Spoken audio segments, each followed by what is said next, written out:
أعمالنا من يهدي الله فلا مضل له ومن يضلل فلا هادي له أما بعد. Puji syukur kehadirat Allah Subhanahu wa taala atas nikmatnya hingga kita bisa berkumpul dalam kajian di sore hari ini. Yang kami hormati guru kita semua Ustadz Fadil Habib Nasution LC dan juga para jamaah yang sudah hadir pada sore hari ini. Baiklah, langsung saja saya berikan kepada guru kita, kepadanya dipersilahkan.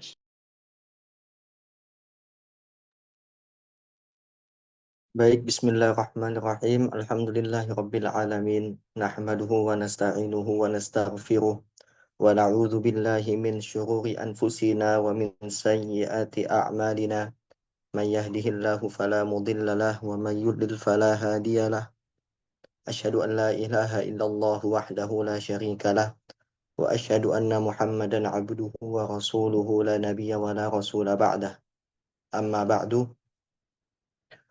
Allahumma shrah li sadri wa yassir li amri wahlul 'uqdatam min lisani yafqahu qawli.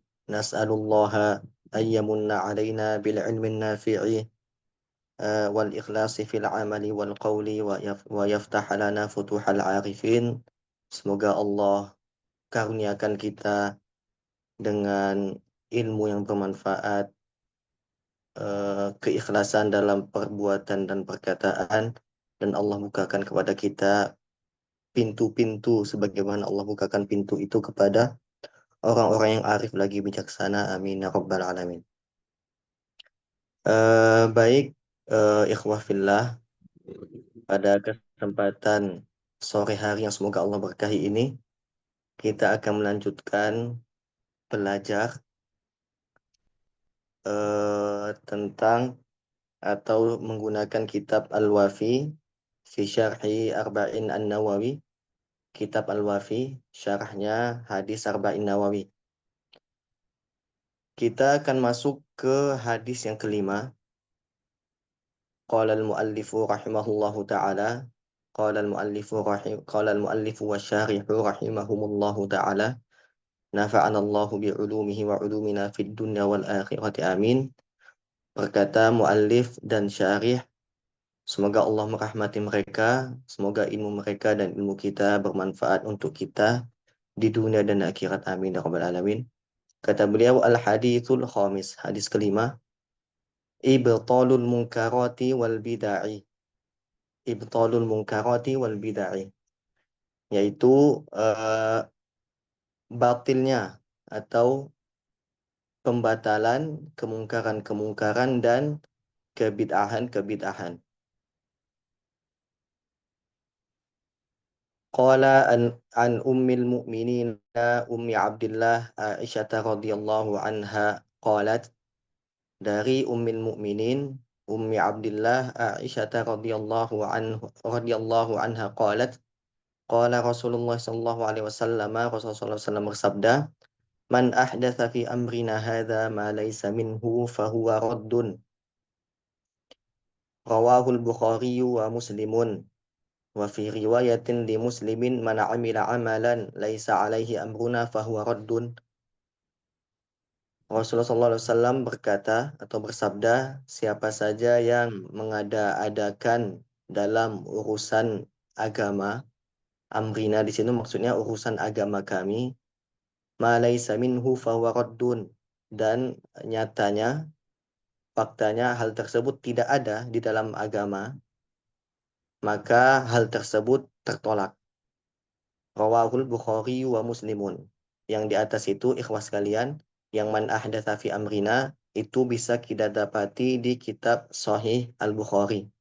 Adapun yang kedua, wa fi riwayat dan di Muslimin, kemudian Imam Muslim menuliskan kembali hadis ini tapi dengan lafaz yang berbeda. Di dalam kitab Sahih Imam Muslim, di situ ditulis man amila amalan.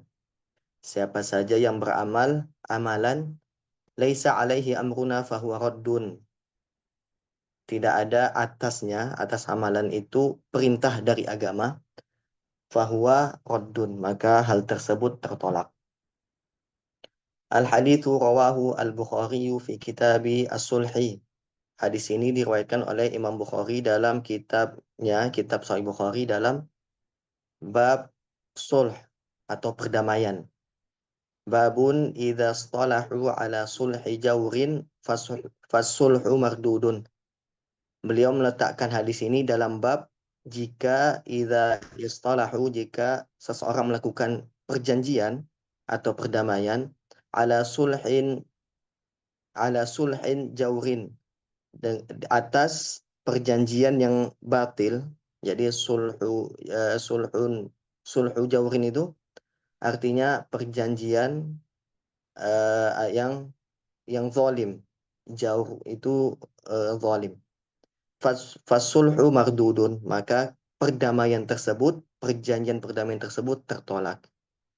Karena perintah agama itu menyatakan bahwasanya jika ingin melakukan perdamaian itu menggunakan perjanjian yang benar, perjanjian yang tidak zalim. Hadis nomor 2550. Kemudian warawahu Muslimun fil aqdiyati, dan hadis ini dimasukkan oleh Imam Muslim dalam kitabnya, kitab sahihnya, dalam kitab aqdiyah, kitab peradilan. Babu naqdil ahkamil batilati wa raddil muhdatsatil umur. Bab tentang batalnya hukum-hukum yang batil, wa raddul muhdatsatil umur, dan menolak segala hal yang baru dalam perkara, maksudnya perkara agama. Hadis nomor 1718. Kemudian hadis ini juga kita bisa temukan dalam kitab Abu Daud, kitab sunannya Abu Daud fi sunnati babu fi luzumi sunnati, bab tentang luzumus sunnah. Beliau mengatakan di sini kepada kita agar tetap berada di atas sunnahnya Nabi Muhammad SAW. Hadis nomor 4606. Kemudian hadis ini juga kita temukan dalam kitab Ibnu Majah, dalam sunannya. Wa Ibnu Majah fil Muqaddimah. Ibnu Majah meletakkan hadis ini dalam Muqaddimah di kitabnya. Baik. Kemudian kita masuk ke ahamiyatul hadis. Maksudnya hal-hal penting dari hadis ini. Kata muallif rahimallahu taala, hadzal haditsu aslun 'azimun min usulil Islam. Hadis ini adalah sumber yang penting, aslun, sumber atau asal yang besar, min usulil Islam, dari sumber-sumber Islam. Jadi hadis ini termasuk pokok yang sangat besar dari pokok-pokok Islam yang lainnya. Wa kama anna haditha innamal a'malu binniyat mizanun lil a'mali fi batiniha wa kullu 'amalin la yuradu bihi wajhullahi ta'ala falaysa li'amilihi fihi thawabun.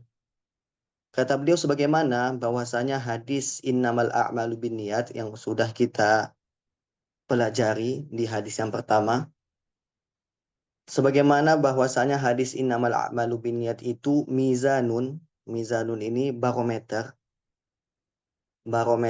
tentang amal, atau barometer tentang amal-amal secara batin yang tidak tampak, karena niat kan yang dibahas di yang innamal a'malu binniyat ini, bahwasanya amalan-amalan itu tergantung pada niatnya. Jadi hadis ini barometer tentang amalan batin. Kemudian beliau katakan wa kullu amalin la yuradu bihi wajhullahi ta'ala falaysa li'amilihi fihi thawabun. Kata beliau, setiap amalan yang di dalamnya itu la yuradu bihi wajhullah, yang di dalamnya tidak dibarengi mengharapkan ridho dari Allah Subhanahu wa taala, mengharapkan keridhaan Allah Subhanahu wa taala, falaysa li'amilihi fihi thawabun, maka tidaklah ada bagi pelakunya tersebut li'amilihi fihi thawabun, tidak ada pahala atau ganjaran baginya. Kemudian kata beliau, fakadzalika haditsun Nabi sallallahu alaihi wasallam hadza mizanun lil a'mali fi dhahiriha. Kemudian hadis ini, hadis yang sekarang kita pelajari ini, man ahdatsa fi amrina hadza ma laysa minhu fahuwa raddun. Hadis ini juga merupakan barometer. Barometer amalan-amalan yang zahir, amalan-amalan yang tampak. Sebagaimana tadi kita katakan hadis innamal a'malu binniyat ini barometer terhadap amalan-amalan batin. Hadis yang kita pelajari pada sore hari ini adalah barometer amalan yang tampak. Barometer amalan yang zahir. Kata beliau, wa kullu amalin la yakunu alaihi amrullahi wa rasulihi fahuwa maghdudun ala amilihi. Dan setiap amalan yang di dalamnya tidak ada perintah Allah atau perintah dari Rasulnya, fahuwa maghdudun ala amilihi. Maka amalan ini tertolak atas pelakunya. Wa kullu man ahdatha fid dini ma lam ya'zam bihi Allahu wa rasuluhu falaysa minad dini fi syai'in. Dan siapa saja yang mengada-ada, man ahdatha mengada-ada, fid dini di dalam agama ini, malam ya'zam bihillahu wa rasuluhu, dan Allah dan Rasulnya tidak mengizinkan hal tersebut, falaysa minad dini fi syai'in. Maka hal ini bukan termasuk dalam agama. Kata dari perkataan syarih di sini rahimahullahu ta'ala. Kemudian dilanjutkan oleh muallif rahimahullahu taala wa qala an-Nawawi rahimahullahu taala berkata Imam Nawawi rahimahullahu taala hadzal haditsu yanbaghi hifdzuhu wa ishaduhu fi ibtalil munkarat. Hadis ini seyogyanya yanbaghi atau seharusnya untuk dihafalkan agar apa? Agar nanti bisa menjadi syahid, menjadi dalil dalam membatalkan kemungkaran. Ini perkataan Imam Nawawi tentang hadis ini. Kemudian berkata Imam Ibnu Hajar Al-Haytami, kata beliau di sini, wa qala Ibnu Hajar Al-Haytami, huwa qa'idatun min qawaidil Islam wa a'ammuha naf'an min jihati mantuqihi li'annahu muqaddimatun kulliyatun fi kulli dalilin yustantaju minhu hukmun syar'i. Berkata Ibnu Hajar Al-Haytami, hadis ini, huwa di sini, hadis ini qa'idatun min qawaidil Islam. Hadis ini merupakan kaidah dari kaidah-kaidah Islam. Wa a'ammuha naf'an, dan memiliki manfaat yang sangat umum. Manfaatnya umum. Min jihati mantuqihi, dari segi mantuknya. Jadi mantuk ini ikhwas sekalian, madalla alaihi lafzu. Artinya sesuatu hadis yang bisa kita pahami lewat lafaznya. Jadi secara lafaznya kita sudah tahu langsung apa maknanya. Li'annahu muqaddimatun kulliyatun fi kulli dalilin yustantaju minhu hukmun syar'iyyun. Karena hadis ini muqaddimah kulliyah. Maksudnya muqaddimah kulliyah ini adalah apa namanya? Muqaddimah yang umum dalam kita menghasilkan hukum syar'i. Sebagaimana yang kita tahu, ikhwas sekalian, hukum syar'i itu ada 5. Yang pertama ada yang namanya wajib, kemudian ada yang namanya mandub. Mandub ini biasanya kita ketahui dengan sunnah, mandub, kemudian ada mubah, kemudian ada makruh, kemudian ada yang haram. Nah, hadis ini menjadi barometer atau menjadi tolak ukur kemana nanti amalan akan diputuskan hasilnya menurut hukum syar'inya. Misalnya saat misalnya ada seseorang yang mengatakan hukum atau berwudu itu dengan air yang najis. Berwudu itu dengan air yang najis. Nah, karena kita sudah belajar hadis ini, bisa kita ketahui, bisa kita keluarkan dari statement ini, perkataan berwudu dengan air yang najis ini, hukum syar'inya. Apakah hal ini benar atau tertolak? Sebagaimana kita sudah tahu, berwudu itu harus menggunakan air yang suci. Maka jika saat ada orang mengatakan berwudu itu dengan air yang najis, ini berarti perkataannya tertolak. Atau masuk dalam perkataan yang, karena berwudu dengan air yang najis itu suatu yang haram. Karena hadisnya ya, karena wudunya batal karena wudunya tidak sah. Jadi itu muqaddimah. Muqaddimah. Jadi dari hadis ini kita bisa me- menghasilkan hukum syar'i. Hukum syar'i ada yang 5 hal tadi. Wajib, apakah dia wajib, apakah dia mandub, apakah dia mubah, apakah dia makruh, apakah dia suatu yang haram.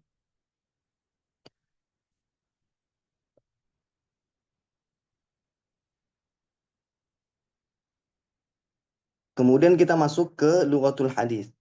Lughatul hadis atau hal-hal yang berkaitan dengan bahasa, kebahasaan. Kata muallif di sini man ahdatha. Man ahdatha ini artinya apa? Ansha'a wa ikhtara'a min qibali nafsihi wa hawah. Ansha'a itu artinya menciptakan atau mengada-ada. Wa ikhtara'a artinya juga sama, menciptakan. Min qibali nafsihi wa hawahu. Tetapi seseorang ini, konteksnya dalam hadis ini membicarakan orang yang menciptakan sesuatu atau mengada-adakan sesuatu itu dari dirinya sendiri. Min qibali nafsihi wa hawahu. Menciptakan sesuatu itu, mengada-adakan sesuatu itu dari dirinya sendiri dan hawa nafsunya. Dan hawa nafsunya. Seperti tadi yang kita contohkan, tiba-tiba ada orang yang mengatakan, wudhu itu menggunakan air yang najis, boleh dan wudhunya sah. Nah, ini perkataan yang sudah kita sudah tahu bahwasanya ini perkataan yang batil. Karena perkataan dia menyelisihi apa yang diperintahkan oleh Allah Subhanahu wa taala. Makanya kata hadis ini man ahdatsa fi amrina ma laysa minhu. Siapa saja mengada-ada dalam perkara agama, wudhu perkara agama. Ma laysa minhu dan perkataan ini bukanlah bagian dari agama atau menyelisihi apa yang Allah dan Rasulnya perintahkan. Dia mengatakan wudhu dengan air najis. Ini bertentangan dengan apa yang diperintahkan oleh Allah dan Rasulnya. Maka statement ini, perkataan ini, bahwasanya wudhu dengan air najis itu boleh atau sah, ini perkataan yang tertolak. Ini perkataan yang tertolak.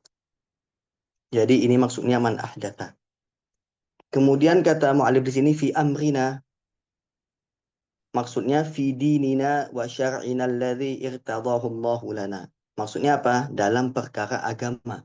Dalam perkara agama kami dan syariat kami atau syariat kita dalam Islam alladzi irtadahu Allah taala, dan yang agama ini dan syariat ini adalah keduanya diridhoi oleh Allah Subhanahu wa taala, karena satu-satunya agama dan syariat yang diridhoi oleh Allah Subhanahu wa taala adalah agama Islam. Kemudian kata muallif ma laysa minhu. Ma laysa minhu tadi bahasa Indonesia kita artikan eh, dan perkara ini tidaklah ada di dalam agama. Dan perkara ini tidaklah berada di dalam agama atau berasal dari agama. Maksudnya apa? Mimma yunafihi wa yunaqiduhu. Maksudnya perkara yang tidak ada di dalam agama, tidak berasal dari agama adalah setiap perkara, kata mu'alif di sini, mimma yunafihi wa yunaqiduhu. Setiap dari apa-apa yang tidak ada dalam agama, bahkan agama menafikannya, meniadakannya. Maksudnya tidak disuruh oleh agama, tidak diperintahkan atau tidak sesuai dengan perintah Allah oleh dari Allah Subhanahu wa taala dan Rasulnya. Wa yunaqiduhu dan malah bertentangan dengan agama. Jadi dua hal di sini, ma laisa minhu, perkara-perkara yang bukan berasal dari agama. Yang pertama, agama menafikannya, agama meniadakannya, agama eh, tidak memerintahkannya. Kemudian wa yunaqiduhu atau agama bertentangan dengan hal tersebut, bertentangan dengan hal tersebut. Aw la yashhadu lahu syai'un min qawa'idihi wa adillatihi la'ammah. Atau hal tersebut, perkara yang baru tadi, la yashhadu lahu syai'un min qawa'idihi. Tidak ada syahidnya. Maksudnya tidak ada kaidah yang membahas tentang perkara baru ini. Walaupun kaidahnya secara umum.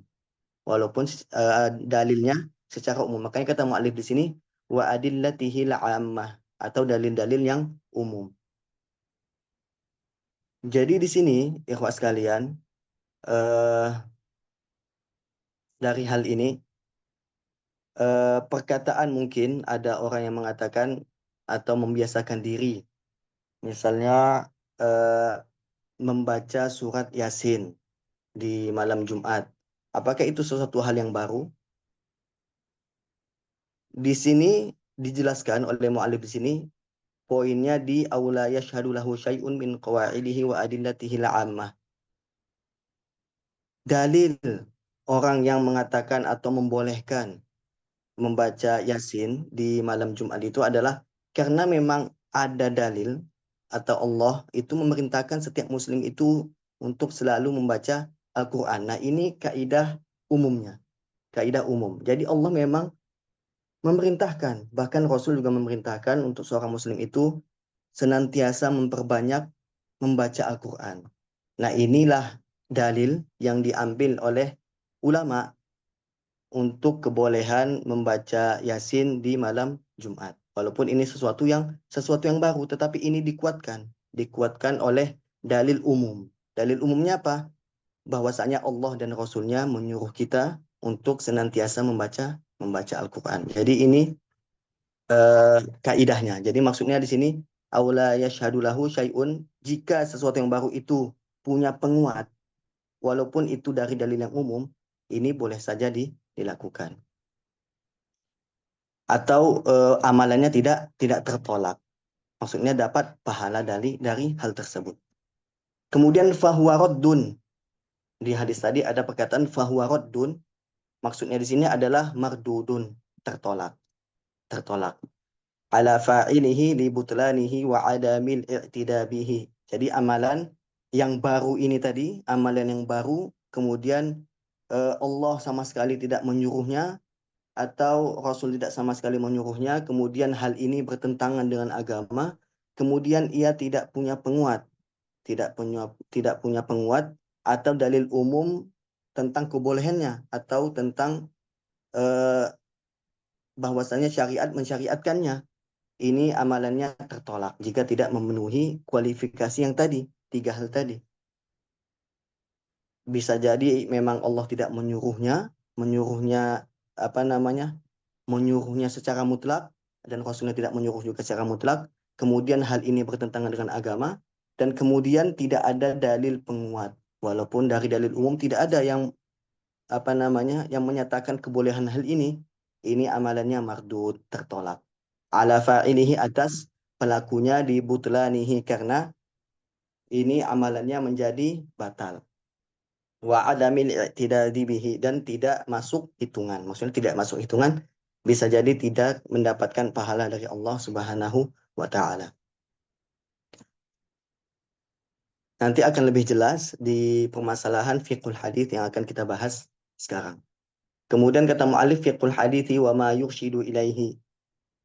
Fikih hadis atau pemahaman yang bisa kita ambil dari hadis, dan hal-hal yang bisa menjadi petunjuk dari hadis ini. Yang pertama, al-Islamu ittiba'un lal ibtida. Islam itu mengikuti. Ittiba, mengikuti. La ibtida, tidak membuat hal yang baru. Jadi ittiba itu artinya mengikuti. Ibtida itu artinya membuat yang baru atau mengada-ada. Wa rasulul karimu salawatullahi alaihi wasalamuhu alaihi hafizal islama min ghuluwil mutatarrifina wa tahrifil mubtilin bihadzal hadis. Kata beliau, wa rasulul karim, dan rasul yang mulia Nabi Muhammad sallallahu alaihi wasallam, salawatullahi alaihi wasalamuhu alaihi hafizal islama min ghuluwil mutatarrifin, telah menjaga Islam dari ghuluwil mutatarrifin, dari orang-orang yang ekstrim. Ghuluwi itu orang yang berlebihan. Mutatarrifin itu orang yang ekstrim. Dari eh, berlebih-lebihannya orang yang ekstrim. Wa tahrifil mubtilin, dan dari orang-orang yang suka mengubah-ubah. Tahrif itu artinya mengubah. Jadi Nabi Muhammad SAW itu menjaga Islam itu dari orang yang berlebih-lebihan, orang ekstrem yang berlebih-lebihan, dan orang mubtil yang suka mengubah-ubah. bihadzal hadis, dengan hadis ini. Dengan hadis yang kita bahas ini. Jadi Nabi Muhammad menjaga Islam dari orang tersebut dengan hadis ini.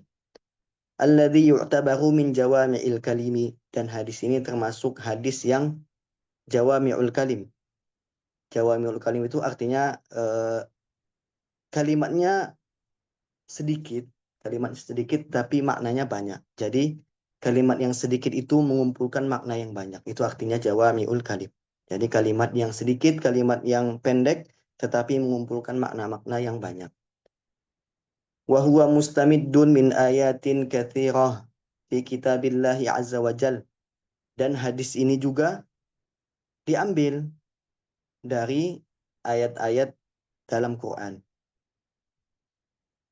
Nassat ala annal falaha wan najata fi ittiba'i hadyin nabiyyi atau hadyi Rasulillahi sallallahu alaihi wasallam duna tazayyudin aw tanattu'in.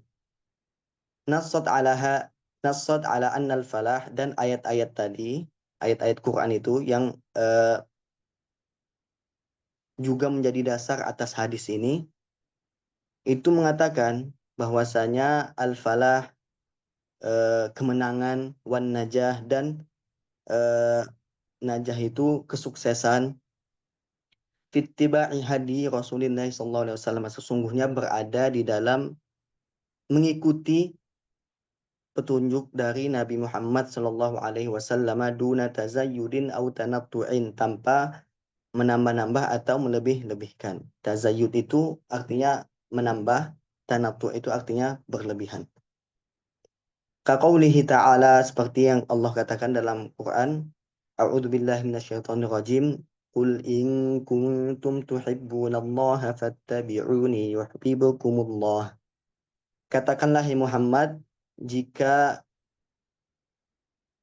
kalian mencintai Allah, fattabi'uni, maka ikutilah aku. Maksudnya ikutilah Nabi Muhammad SAW.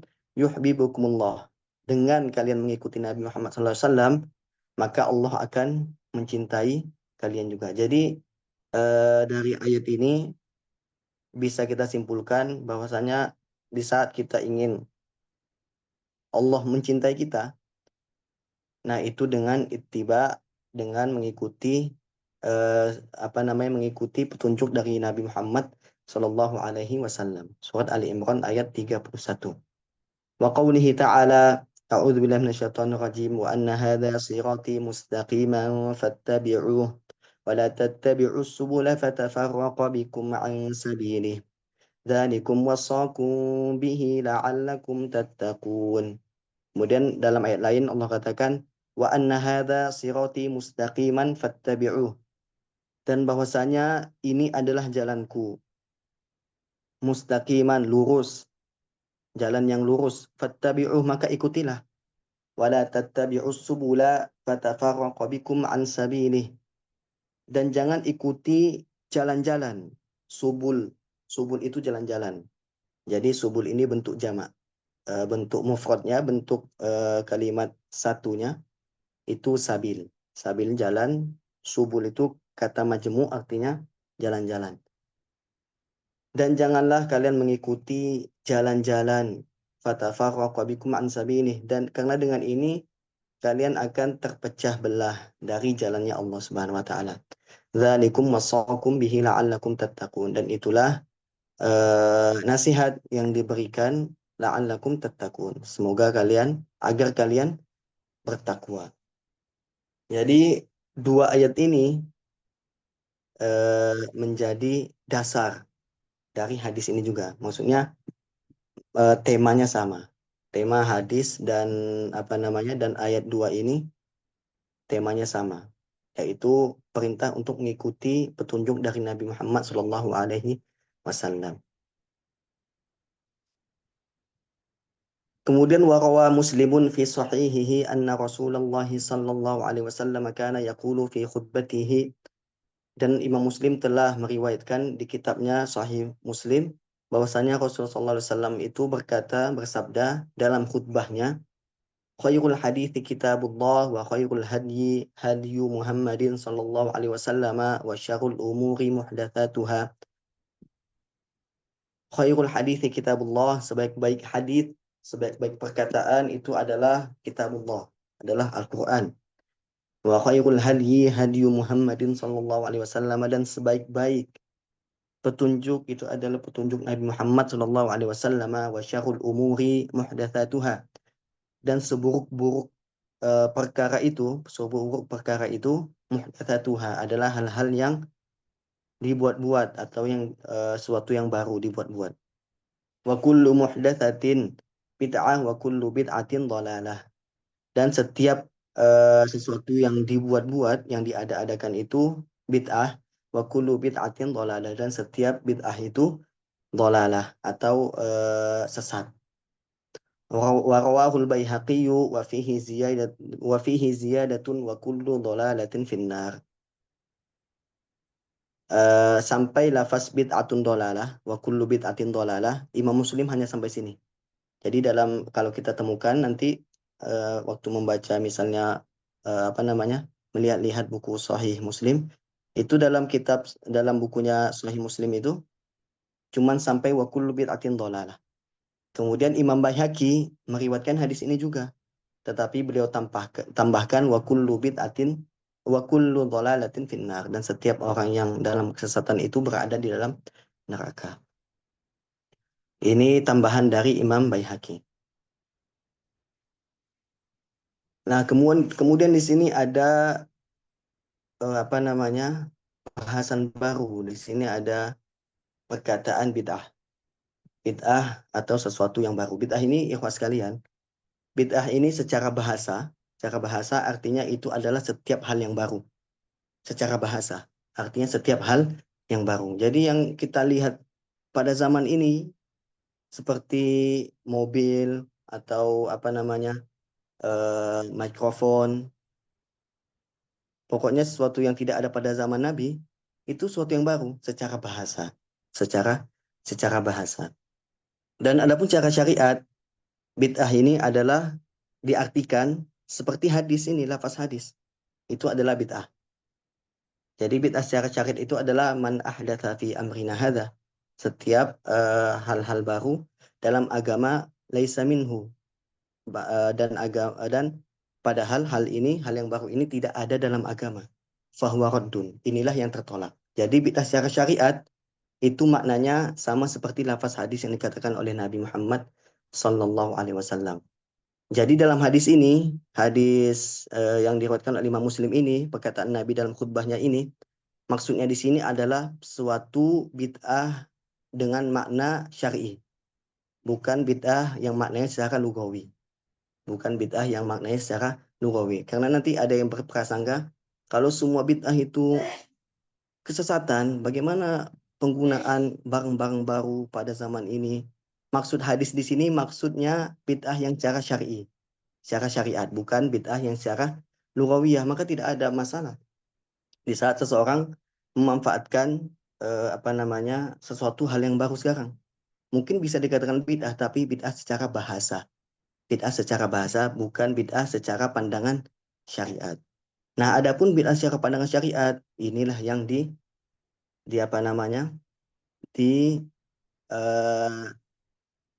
disuruh oleh agama untuk berhati-hati. Disuruh agama untuk berhati-hati. Nah, bid'ah secara syariat itu apa? Bid'ah yang menurut syar'i itu apa? Man ahdatsa fi amrina hadza ma laysa minhu fahuwa raddun. Setiap perkara baru dalam agama dan hal baru tersebut tidak ada dalam agama, inilah yang tertolak, amalannya tertolak. Contoh bid'ah dalam pandangan syariat itu bisa kita katakan seperti bid'ahnya perkataan orang Mu'tazilah saat mereka mengatakan Quran itu adalah makhluk. Nah, ini termasuk bid'ah dan termasuk kesesatan di saat mereka menyampaikan pendapat atau berpendapat bahwasanya Al-Quran itu adalah makhluk. Nah, ini bid'ah yang dhalalah. Ini bid'ah yang menyesatkan. Juga termasuk bid'ah yang secara syariat, dalam pandangan syariat, maksudnya bukan bid'ah secara bahasa. Dia juga bid'ah dalam bahasa dan juga bid'ah dalam syariat. Contohnya seperti perkataan kelompok Qadariyah dan Jabariyah. Di saat kelompok Jabariyah itu mengatakan bahwasanya manusia itu terkekang. Terkekang maksudnya manusia itu eh, terpaksa untuk bermaksiat. Jadi maksudnya bahwasanya Allah memaksa seorang hamba untuk bermaksiat. Nauzubillah min dzalik. Mereka mengatakan seperti itu. Nah, perkataan mereka seperti itu adalah bid'ah. Itu adalah sesuatu yang baru. Dan perkataan mereka bahwasanya Allah memaksa manusia dalam setiap hal, memaksa manusia dalam kemaksiatan, memaksa manusia dalam melakukan hal-hal yang bermaksiat. Perkataan mereka itu bertentangan dengan apa yang Allah perintahkan dan apa yang Allah kabarkan, bahwasanya manusia itu juga punya ikhtiar, juga punya apa namanya punya kemampuan untuk memilih mana yang baik dan mana yang buruk. Nah, ini bid'ah yang dalam pandangan syariat. Bid'ah dalam pandangan syariat. Atau dengan ulama katakan juga bid'ah yang mukaffirah. Atau bid'ah yang mungkarah. Bid'ah yang mungkar. Bid'ah yang mungkar. Sama seperti tadi, yang mengatakan bahwa Al-Quran itu adalah makhluk. Ini bertentangan dengan perkataan Allah yang Allah kabarkan dan Rasul kabarkan bahwasanya Al-Quran itu adalah kalam Allah. Adalah perkataan dari Allah, bukan makhluk. Bukan makhluk. Kemudian ada juga bid'ah yang dikatakan oleh kaum Mu'tazilah saat mereka mengatakan al-manzilatu bainal manzilatain. Mengatakan bahwasanya ada nanti tempat di akhirat itu manzilah baina manzilatain. Tempat di antara dua tempat. Maksudnya nanti ada tempat di antara surga dan neraka. Nah, mereka mengatakan seperti itu. Ada yang mereka mengatakan ada tempat nanti di antara surga dan neraka. Dan ada orang-orang nanti di sana. Nah, ini jelas bertentangan bahwasanya telah Allah kabarkan dan Rasul kabarkan bahwasanya orang yang eh, memperbanyak amal soleh dengan mengharapkan ridho dari Allah Subhanahu wa taala, maka akan Allah masukkan ke dalam surga. Semoga Allah masukkan kita ke dalam golongan orang tersebut. Dan adapun orang yang tidak mempercayai Allah, tidak mengimani Allah, atau orang muslim yang lebih banyak dosanya, lebih banyak timbangan dosanya ketimbang timbangan kebaikannya, nah itu akan Allah masukkan ke neraka. Nauzubillah min dzalik. Semoga Allah jauhkan kita dari orang tersebut. Tetapi bagi orang muslim nanti akan akan diadili sesuai dengan amalannya. Maksudnya amalan kemaksiatan yang ia lakukan di dunia. Jadi Allah adil. Jadi Allah adili dulu. Jadi Allah bersihkan dulu dalam hadis atau kata ulama itu orang ini dibersihkan dulu. Sampai-sampai nanti ada orang kafir yang mengolok-olok orang muslim yang masuk neraka. Mengolok-oloknya seperti ini. Sepertinya iman kalian tidak berguna. Pada akhirnya kalian juga masuk neraka bersama kami. Mendengar hal ini, barulah Allah perintahkan kepada para malaikat untuk mengeluarkan setiap orang yang walaupun ada biji sebesar biji sawi keimanan dalam hatinya. Tetapi semoga Allah jadikan kita sebagai golongan orang-orang yang akan memasuki surga tanpa Allah azab terlebih dahulu. Amin ya rabbal alamin. Jadi itu bid'ah Bapak Ibu sekalian. Ikhwafillah. Jadi ada bid'ah secara lugawi, secara bahasa, ada bid'ah yang secara atau dalam pandangan syariat. Jadi hadis yang diriwayatkan oleh Imam Muslim di sini maksudnya adalah bid'ah secara atau dalam pandangan syariat, yaitu setiap perkara baru yang perkara ini tidak ada dalam agama. Entah itu dia bertentangan dengan agama atau memang tidak Allah perintahkan secara mutlak. Jadi tidak Allah perintahkan secara mutlak. Jadi tidak ada dalil umumnya. Tidak ada dalil umum yang menyuruh kita untuk melaksanakan ini. Nah, itulah yang tertolak.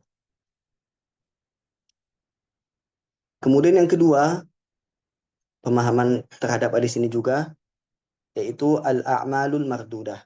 Amalan-amalan yang tertolak. Di sini kata muallif wal haditsu nassun sharihun fi raddi kulli amalin laisa alaihi amrus syari. Hadis ini nasun sharih. Nasun sharih maksudnya dalil yang jelas. Dalil yang jelas untuk apa? Pada apa? Fi raddi kulli amalin laisa alaihi amru syari. Dalam menolak setiap amalan yang di dalamnya tidak ada perintah dari syariat. Perintah dari syariat tadi maksudnya ya seperti tadi yang dikatakan oleh Syarih tadi. Entah dia karena bertolak belakang 100% dengan syariat, maksudnya bertolak belakang dengan apa yang Allah perintahkan Rasulnya, kemudian apa namanya, entah memang Allah tidak memerintahkannya, maksudnya tidak ada dalil penguat atas perbuatan ini, walaupun dalil umum sekalipun tidak ada, nah inilah yang tertolak. Kemudian wa mantuquhu yadullu ala taqyidil a'mali bi ahkami syariati, dan mantuknya hadis ini, mantuknya itu maksudnya hadis ini bisa kita pahami lewat lafaznya saja. Lafaznya saja. Dari hadis ini kita sudah langsung tahu maknanya apa. Yadullu ala taqyidil a'mali bi ahkami syariah. Jadi hadis ini secara lafaznya itu menyatakan bahwasanya al-a'mal, amalan-amalan kita itu terikat, taqyidul a'mal. Jadi ikatan amal kita itu terikat dengan hukum-hukum syariat. Hukum-hukum syariat berarti ada 5 tadi. Imma dia wajib, entah dia mandub atau sunnah, entah dia mubah, entah dia makruh, atau entah dia haram. Jadi setiap amal kita sesuai dengan hadis ini itu berkaitan, setiap amalan kita itu berkaitan dengan hukum syariat yang 5 tadi. واحتكامها كأفعال للمكلفين بما ورد في كتاب الله أو سنة رسول الله صلى الله عليه وسلم من أوامر ونواهٍ. Dan kita juga menghukumi wahtikamuha kal af'ali, dan kita menghukumi dengan hukum-hukum syariat yang 5 tadi, af'al, perbuatan kita, perbuatan-perbuatan orang yang mukallaf, orang-orang yang sudah dibebani hukum syariat. Jadi mukallaf itu orang yang sudah dibebani hukum syariat. Entah dia sudah baligh, kalau dalam mazhab Syafi'i itu seseorang itu dikatakan telah baligh itu setelah dia berumur 9 tahun dari segi umur. Nanti beda halnya dengan laki-laki dan perempuan. Laki-laki juga sudah mimpi basah, perempuan jika sudah haid. Tapi dari segi umur, jika seseorang itu telah lebih dari 9 tahun atau berumur 9 tahun, itu sudah baligh atau sudah mukallaf, sudah dibebani hukum syariat. Jadi af'al kita ini terikat dengan hukum-hukum syariat yang 5 tadi. Dan hukum-hukum syariat ini telah ada, maksudnya terikat juga dengan apa-apa yang ada dalam Al-Quran dan sunnah Rasulullah SAW min awamirin wa nawahin. Karena Allah sudah memerintahkan. Setiap yang Allah perintahkan berarti imma pilihannya dia wajib, atau dia sesuatu yang mubah, atau sesuatu yang sunnah. Jadi dalam pembahasan usul fikih nanti ada wajib itu, apakah wajib ini perintah ini menunjukkan kita wajib melaksanakan sesuatu, atau kita boleh melaksanakan sesuatu, atau dia bersifat sunnah. Jadi wajib ini ada 3 hal tadi. Atau nawahin, dan setiap yang Allah larang itu berarti konsekuensinya entah dia makruh, entah dia haram. Jadi setiap amalan kita tidak lepas dari 5 perkara ini, dan semuanya telah Allah tuangkan, telah Allah sampaikan dalam Al-Quran dan Sunnah. Kemudian kata mu'allif, wad-dhalalu kullu dhalal an tukhrijal a'mala an nitaqi ahkami syari'ati fala tataqayyad biha. Dan kesesatan di atas kesesatan adalah mengeluarkan atau keluarnya setiap amalan kita itu dari ikatan hukum-hukum syariat. Jadi di saat kita mengeluarkan amalan kita itu dari 5 hukum tadi dan tidak mengikatnya dengan 3 hal tadi. Wa antasbahal a'malu hakimat wa antusbihal a'malu hakimatan 'ala syari'ati la mahkumatan laha, dan menjadikan amalan-amalan itu menjadi hakim, menjadi tolak ukur dari atas syariat, la mahkumatan laha. Karena pada dasarnya hukum syariat lah yang menjadi tolak ukur atau menjadi hakim bagi amal. Nah, bagi orang yang bid'ah itu, mereka menjadikan amalan mereka, perkataan mereka itu menjadi hakim atas ahkam syariah. Dan itu salah. Karena pada dasarnya, hukum yang 5 inilah yang menjadi hakim atas amalan kita. Jadi apa yang kita lakukan, nah itu hakimnya apa? Hakimnya dalil, hukum syariat itu tadi. Apakah hukum syariat, apa namanya, bertentangan dengan hukum syariat, atau adakah dalil umum atas amalan ini? Jadi seperti itu. Wa min wajibi kulli muslimin hina idzin an yahkuma 'alaiha bi annaha a'mal batil wa mahdudah wa hiya qisman ibadat wa muamalat. Dan termasuk kewajiban seorang muslim itu eh, menghukumi menghukumi atas amalannya. Apakah amalannya ini amalan yang batil, amalan yang tertolak? Di sini beliau apa namanya beliau berdua, amalan itu menjadi dua, ibadah wa muamalat. Di sini beliau katakan amal ibadat, adapun amalan-amalan bersifat ibadah, famakana minha kharijan an hukmillahi wa rasulihi bil kulliyah, fahuwa mardudun ala sahibihi. Setiap apa, setiap ibadah yang keluar dari hukum Allah dan Rasulnya, secara kulliyah, secara umum, jadi tidak ada dalil umum yang menyatakan hal ini, fahuwa mardudun ala sahibihi. Maka amalan ini, ibadah ini tertolak. وهو داخل تحت قوله تعالى أم لهم شركاء شرعوا لهم من الدين ما لم يأذن به الله. Di sini Allah katakan apakah mereka mempunyai syarikat-syarikat, syuraka. Apakah mereka di sini memiliki apa namanya syarik. Syarik itu apa namanya eh, sesuatu yang disembah bersama Allah. Sesuatu yang disembah bersama Allah. Syara'u lahum minad dini ma lam ya'zam bihillah. Dan mereka mensyariatkan sesuatu yang baru sebagaimana dan Allah tidak mengizinkan hal tersebut. Dan Allah tidak mengizinkan hal tersebut. Jadi di sini Allah apa namanya memberikan ancaman bagi mereka yang mengambil sesembahan bersama Allah dan mereka juga mensyariatkan sesuatu yang baru dan Allah tidak pernah mengizinkan hal ini. Contohnya di sini kata muallif wa mithalu dzalika ay yataqarraba ila Allah taala bi sama'il aghani au birruqasi au bin nadhari ila wujuhin nisa. Di sini dimisalkan muallif adalah ay yataqarraba ila Allah, yaitu mendekatkan diri kepada Allah, mendekatkan diri kepada Allah, beribadah kepada Allah, apa namanya? Karena ibadah itu maknanya taqarrub. Ibadah itu maknanya sesuatu atau setiap amalan yang kita niatkan untuk mendekatkan diri kepada Allah Subhanahu wa taala. Ayyataqarraba ila Allahi bisama'il aghani, dengan mendengarkan nyanyian-nyanyian.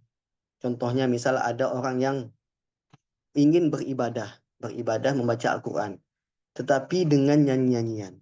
Nyanyi-nyanyian maksudnya bukan dengan irama yang sudah kita pelajari, maksudnya dengan nyanyi-nyanyian yang memang tidak ada atau apa namanya sesuatu hal yang tidak pernah dipelajari atau tidak ma'ruf.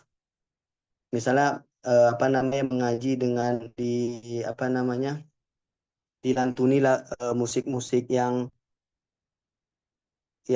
kebanyakan bahkan para ulama itu mengharamkannya. Nah, ini termasuk hal-hal yang apa namanya itu yang baru yang tidak diperbolehkan atau ditolak. Bisa ma'il dengan sholat, uzubillah mungkin ada apa namanya diiringi lagu. Nah, ini mereka apa namanya meniatkan untuk sholat, mendekatkan diri kepada Allah, tetapi dengan diikuti dengan suatu hal yang diharamkan. Contohnya seperti di sholat, misalnya terus diiringi dengan lagu-lagu, mungkin ada na'udzubillah min dzalik. Nah, ini tidak diperbolehkan. Au biruqasi, atau dengan tarian-tarian, au bin nadhari ila wujuhin nisa, atau dengan melihat kepada wajah perempuan. Ini lumayan apa namanya ketat di sini. Ini termasuk dalam mazhab Syafi'i. Karena dalam mazhab Syafi'i itu wajah wanita itu tidak boleh dilihat. Tidak boleh dilihat. Au bikashfi ra'si fi ghairil ihram, atau membuka kepala kecuali dalam ihram. Karena dalam ihram itu, ikhwas sekalian, harus membuka penutup kepala. Karena dalam ihram itu tidak boleh menggunakan penutup kepala. Karena karena sudah seperti itu aturannya, dan kalau ada rambut yang terlepas atau apa namanya terlepas dari kepala, itu ada hukuman atau diah yang harus dibayarkan. Au bima asbaha dzalika min muhdatsatil basyari wa jununil asri, atau tiap atau apapun yang serupa dengan hal tersebut, bin muhdatsatil basyari wa jununil asri, dari apa namanya muhdatsatil basyar, sesuatu yang baru yang diciptakan manusia, wa jununil asri. Karena kita tahu wa jununil asri itu artinya dan kegilaan zaman ini. Karena kita tahu zaman ini sudah gila. Kadang-kadang kita temukan hal-hal baru mengaku-ngaku bagian dari agama. Nah, ini seperti ini. Kemarin itu kan ada kasus yang lumayan menggemparkan. Nah, suatu yang baru dalam agama. Nah, ini termasuk jununul asri, kegilaan zaman. Nah, ini sesuatu yang tertolak. Ini bid'ah yang mungkar, sesuatu yang tertolak dan tidak diterima walaupun niatnya untuk mendekatkan diri kepada Allah Subhanahu wa taala. Wa haula'i wa ghayruhum mimman a'mallahu basiratahu an ittiba'i sabilil haq. Dan mereka semua itu dan kelompok-kelompoknya itu mimman a'mallahu basiratahu, termasuk dari orang-orang yang Allah butakan basiratahu, penglihatannya, anittiba'i sabilil haq, dari mengikuti jalan kebenaran. Kemudian jalan siapa yang mereka ikuti? Wattaba'a subulash syaitani yadda'una annahum yataqarrabuna ila Allah Ta'ala bima ahdathuhu min afkarin wa dhalalat. Dan mereka mengikuti jalan-jalan yang syaitan beri. Yadda'una annahum, dan mereka mengira dan mereka menyangka bahwasanya mereka mendekatkan diri kepada Allah. Annahum yataqarrabuna ila Allah. Dengan ini mereka mendekatkan diri kepada Allah. Bima ahdathuhu bin afkarin wa dhalalat. Dari apa yang mereka perbaharui, mereka ada-adakan, dan uh, dari afkar, dari pikiran-pikiran mereka dan kesesatan-kesesatan yang mereka perbuat. Wahum fi batilihim kal arabil musyrikin. Dan mereka ini persis seperti kebatilan yang dilakukan oleh orang-orang Arab musyrik dulu. Orang-orang Arab musyrik dulu. Jadi orang-orang Arab yang musyrik dulu itu mereka mengada-adakan sesuatu. Maksudnya tidak mengindahkan atau mengikuti ajaran dari Nabi Ibrahim alaihissalam.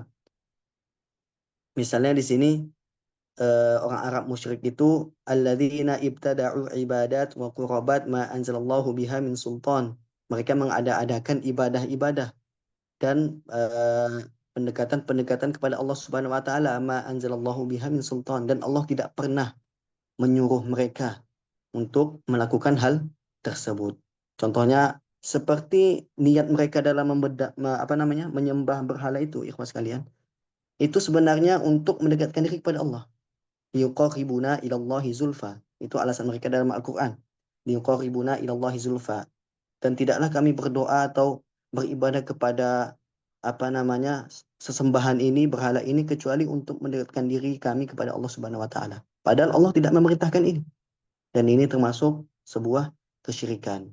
Dan sebagaimana yang kita tahu, nama-nama berhala yang mereka buat itu, Lata wal Uzza, itu semua, itu nama-nama orang soleh. Itu nama-nama orang soleh, dan mereka mengira mereka memahatnya, kemudian mereka berdoa dengan wasilah itu. Nah, inilah sesuatu yang diadakan oleh mereka, dan mereka niatkan dan mereka mengira hal ini bisa mendekatkan diri mereka kepada Allah Subhanahu wa taala. Bahkan tetapi Allah tidak pernah memerintahkan hal tersebut. Di sini Allah katakan wa qala Allahu azza wa jalla anhum, Allah mengatakan tentang mereka itu, wa ma kana salatuhum 'indal baiti illa muka'u wa tasdiyah. dan tidaklah sholat mereka itu. Jadi orang-orang musyrik itu sholat juga. Sholat di Ka'bah. Sholat juga dulu waktu di Ka'bah. Tentunya dengan sesuai ajaran Nabi Ibrahim alaihissalam. Tetapi mereka ubah. Illa muka'au wa tasdiyah. Muka'a itu artinya bersiul. Bersiul. Wa tasdiyah itu tepuk tangan. Jadi sholat mereka itu seperti siulan dan tepuk tangan. Inilah hal-hal baru yang mereka ciptakan dan tidak pernah Allah perintahkan seperti ini. Sesungguhnya ini sesuatu yang mereka ubah. Dan ini sesuatu yang tertolak. Kemudian waqala yadhunnu ba'duhum anna makana kurbatan fi ibadatin yakunu kurbatan fi ghairiha mutlaqan.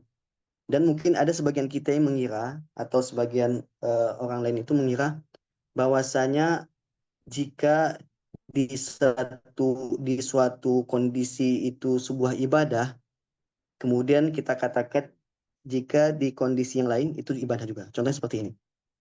Berdiri dalam sholat itu ibadah. Berdiri dalam sholat itu ibadah. Kemudian nanti ada yang mengira kalau di luar sholat berdiri itu juga ibadah. Ternyata tidak. Jadi berdiri yang bernilai ibadah itu hanya dalam sholat. Ini contohnya dalam sholat. Jadi ini maksudnya. Wa qad yadhunnu ba'duhum anna ma kana qurbatan fi ibadatin. Ada yang mengira, sebagian mengira bahwasanya jika di suatu kondisi itu bisa dikatakan ibadah, suatu apa namanya yang kita lakukan itu ibadah. Nah, dia juga ibadah di kondisi yang lain. Ternyata tidak. Ternyata tidak. Contohnya tadi seperti tadi dalam sholat misalnya. Kalau berdiri dalam sholat bagi orang yang mampu, berdiri dalam sholat itu untuk masuk ibadah. Termasuk ibadah. Tetapi di luar sholat, apakah berdiri itu suatu ibadah? Ternyata tidak masuk dalam ibadah. Tidak termasuk dalam ibadah. Pemithalu dzalika, di sini mu'alif apa namanya memberikan contoh untuk apa namanya mendekatkan pemahaman. Wa mithalu dzalika, contohnya ar-rajulu alladhi nadhara fi ahdi Rasulillah sallallahu alaihi wasallam an yaquma fi syamsi wa la yaq'udu wa la yastadhillu wa an yasuma fa amarahu an-nabiy sallallahu alaihi wasallam an yaq'uda wa yastadhilla wa an yatimma shaumahu. Pada zaman Nabi itu ada ikhwas sekalian, Bapak Ibu sekalian, itu yang bernazar. Bernazar di zaman Nabi Muhammad SAW, dia akan berdiri di atas terik matahari. Dia akan berdiri di atas terik matahari, kemudian dia tidak akan duduk, tidak akan yastazil itu tidak akan berlindung.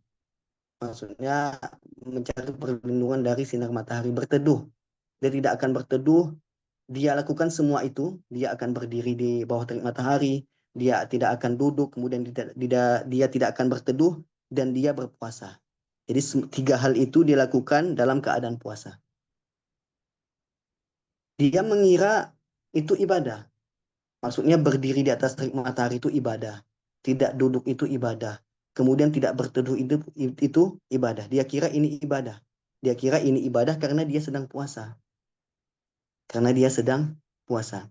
Ternyata tidak. Makanya Nabi katakan fa'amarahun Nabi sallallahu alaihi wasallam. Kemudian Nabi menyuruh dia ayyaq'uda wa yastadhilla wa ayyatimma shaumahu. Kemudian Nabi suruh dia untuk duduk, untuk berteduh dan untuk menyempurnakan puasanya. Jadi dia kira tiga hal tadi yang kita sebutkan tadi, tiga hal yang dia berdiri di atas terik matahari, kemudian dia tidak duduk, kemudian dia tidak berteduh. Dia kira ini bisa menjadi ibadah jika dia lakukan saat dia puasa. Ternyata tidak.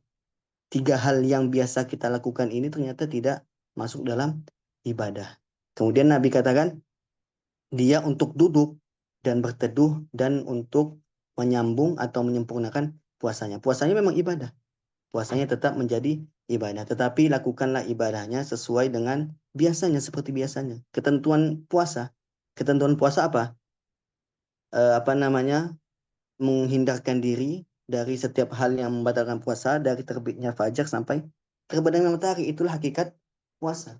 Jadi tidak ada ketentuan kamu harus apa namanya bersusah payah, kemudian harus berdiri di atas di bawah terik matahari, tidak boleh duduk, kemudian tidak boleh berteduh. Ini tidak ada dalam ketentuan puasa. Makanya Nabi suruh lanjutkan ibadah kamu puasa, tetapi kamu duduk juga dan berteduh. Karena jika kamu lakukan ini, itu tidak termasuk dalam ibadah dan hanya akan mempersulit diri kamu.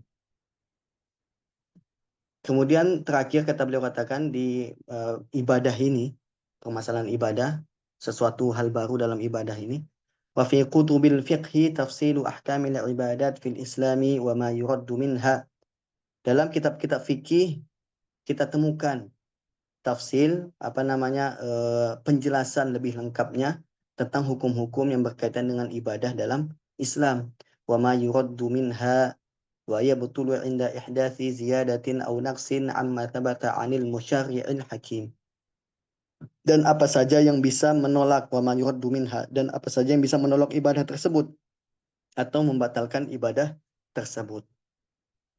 Contohnya tertolaknya ibadah sholat seseorang yang belum berwudu atau bersuci. Nah, itu bisa kita temukan di dalam kitab-kitab fikih penjelasannya.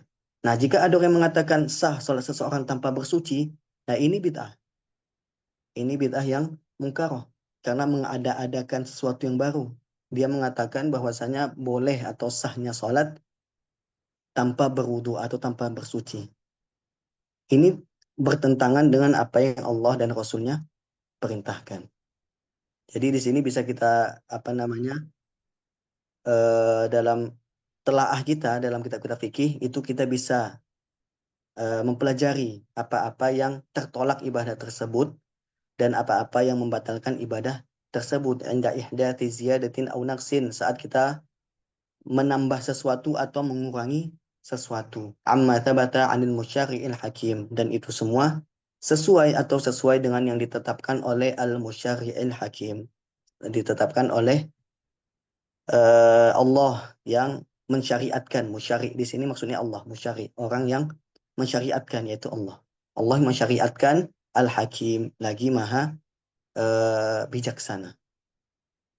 Jadi pembahasan kali ini mungkin sampai di situ dulu. Selanjutnya di pertemuan selanjutnya minggu depan, insya Allah masuk ke pembahasan muamalat. Muamalat yaitu eh, hal-hal baru dalam muamalat itu juga tertolak.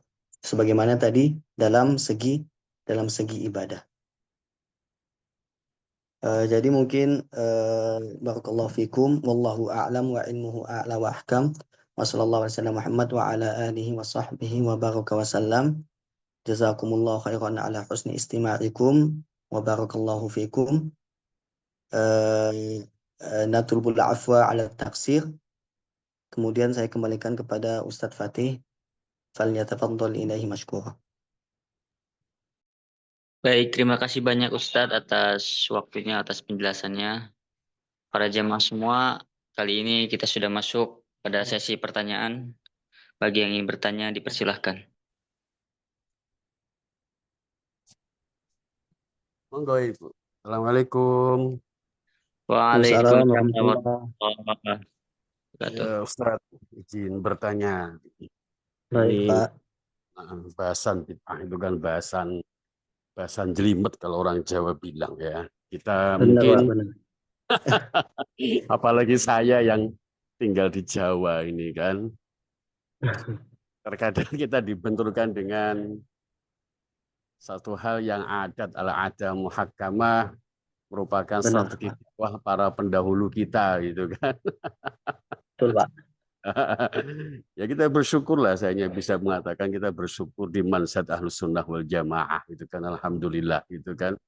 Nah, Terus Pak. bagaimana ya sikap kita terkadang masalah khilafiyah furu'iyah dalam sholat itu kan, sampai kunut subuh Mhm. kita pun dibid'ahkan, itu kan repot itu. Repotnya kan Iya, Pak. gini, saya secara pribadi itu kan yang berhadapan dengan masyarakat yang baru belajar dengan agama. Saya bertemu Betul, dengan Pak. orang yang memang harus belajar takbiratul ihram, sujud, dan amaliyah yaumiyah, ibadiyah itu kan. Itu kan repot kadang kita. Sedangkan arus Betul, Pak. informasi media sosial itu kan ngerinya, maka Allah. Mhm. Insya Allah. Ini bagaimana Ustaz? Ustaz ngajarin saya usoli, saya bilang bid'ah. Ya itu Jelimet. mungkin berbagi cerita di lapangan ya Ustadz ya. Itu berbagi cerita di Ya benar Pak, lapangan. betul. Benar Ah, sekali. ya, ah, ya mohon apa ya istilahnya wasiat kebijakan untuk menghadapi khilafiyah yang seperti ini. Syukron. Baik Pak, jazakumullah khairan wa barakallahu fikum. Eh, Memang bukan suatu yang baru lagi Pak ya. Masalah ru'iyah apalagi zaman sekarang itu lebih sering diperdebatkan daripada eh, apa namanya hal-hal yang seharusnya lebih kita pentingkan ya. Contohnya tadi yang Bapak bilang kunut subuh atau talafuz bin niat ya, Ya, berlafaz niat.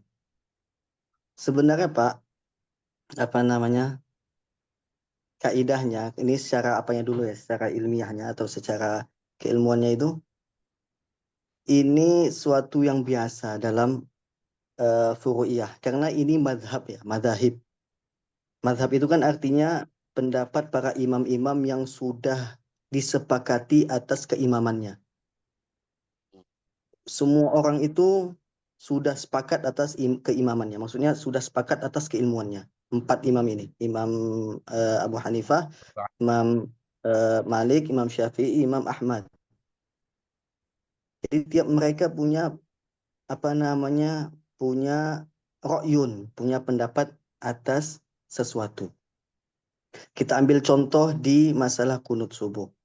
Nah, kunut subuh itu menurut mazhab lain selain apa namanya kalau Imam Malik itu termasuk orang yang mensyariatkan kunut subuh ya. Dan Imam Syafi'i itu dalam mazhab kita mazhab Syafi'i itu kunut subuh ini termasuk ab'adus shalah. Maksudnya ab'adus shalah itu sesuatu eh, dia nggak sampai ke derajat rukun sholat tapi dia namanya ab'adus shalah yang kalau ditinggalkan itu orang harus sujud sahwi. Itu kunut subuh. Dan itu semua sudah ada dalam apa namanya mazhab Syafi'i dan itu pendapatnya Imam Syafi'i.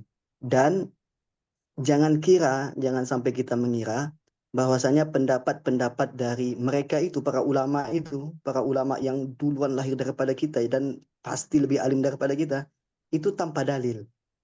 Itu nggak mungkin. Karena mereka itu ya para ulama dan mereka itu kalau bisa kita bilang dibanding dengan kita naudzubillah min dzalik, mereka lebih takut kepada Allah. Kedekatan mereka kepada Allah itu lebih lebih dekat. Karena mereka itu apa namanya? Itu bisalah kita lihat di perjalanan-perjalanan ilmu mereka, bagaimana cara mereka beribadah, bagaimana cara mereka menghukumi sesuatu. Maksudnya sebelum menghukumi sesuatu itu bagaimana ibadah yang mereka lakukan, amalan yang mereka lakukan. Sebagaimana Imam Bukhari itu sebegitu banyaknya hadis yang dia temui itu dia selalu sholat sunnah 2 rakaat dulu sebelum menentukan hadis ini yang masukkan dalam kitabnya apa enggak. Sebanyak itu hadisnya, segitulah banyaknya sholat sunnah yang dia lakukan. Jadi kealiman mereka, keabidan mereka, ibadah mereka itu sudah pasti lebih banyak daripada kita. Jadi masalah furu'iyah ini pun, maka fikih ini pun, ini khilafnya, perbedaannya pun perbedaan yang sudah lama. Kata ulama itu khilaful qadim. Jadi bukan hanya kita yang berdebat pada masa ini tentang itu. Maksudnya mereka-mereka pun di zaman terdahulu itu juga berdebat soal ini. Dan mereka tetap pegang apa yang mereka anggap kuat dalilnya. Jadi Imam Syafi'i memegang dalil kunut karena menurut beliau hadisnya hadis sahih. Hadis ini beliau pegang. Dan adapun yang tidak apa namanya mengatakan bahwa hal ini bid'ah atau apapun itu dan tidak mensyariatkan kunut dalam subuh dan mereka punya dalil juga dalil yang mereka anggap kuat. Nah, sekarang masalahnya kita lebih dekat ke zaman yang sudah makin buruk itu berkurangnya adab atau kedewasaan dalam menanggapi sesuatu. Jadi makanya para ulama itu kan mengatakan eh, adab itu kan di atas ilmu.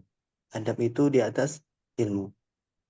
Wal ilmu qabla al qawli wal amali. Dan ilmu itu sebelum perkataan dan perbuatan.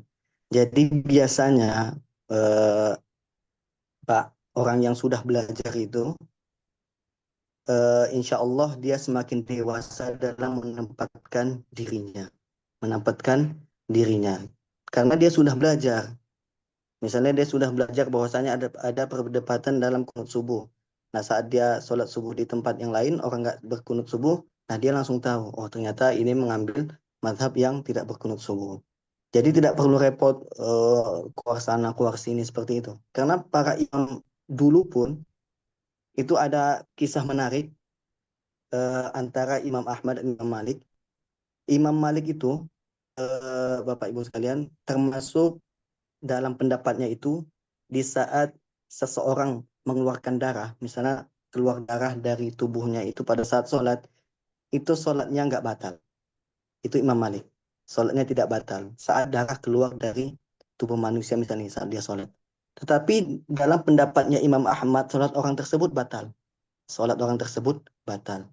Jadi dua pendapat yang berbeda. Satu batal, satu enggak. Kemudian dalam suatu majelisnya, Imam Ahmad ini pernah ditanya oleh muridnya. Nggak tahu niatnya pengen memecah belah atau gimana gitu. Jadi muridnya ini bertanya, wahai Imam, bagaimana jika aku sholat di depan orang, di belakang seseorang yang imamnya ini mengeluarkan darah. Apakah sholat aku sah? Sesuai dengan mazhab Imam Ahmad yang ditanya beliau ini, beliau pasti mengatakan tidak, harusnya kan, sesuai pendapat beliau. Tetapi beliau tahu pendapatnya Imam Malik ini, sholat orang tersebut tetap sah. Beliau katakan jawaban yang sangat bijak dan sangat cerdik. Beliau katakan, bagaimana bisa aku menolak sholat di belakang Imam Malik? Itu jawaban dari beliau. Itu jawaban termasuk jawaban orang alim, jawaban orang yang sangat tahu bagaimana cara menanggapi perselisihan yang ada. Jadi itu mungkin Pak, kalau Syukur. jawaban yang bisa saya berikan. Yakfi Ustaz. Yakfi Pak, barakallahu fikum. Baik, terima kasih Ustadz atas penjelasannya. Untuk jamaah sekalian, masih ada tersisa waktu bagi yang ingin bertanya, masih dipersilahkan.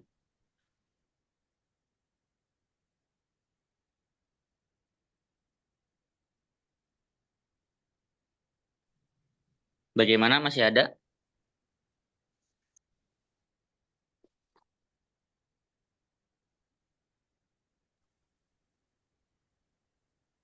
Kalau sudah tidak ada, kita cukupkan saja kajian sore ini.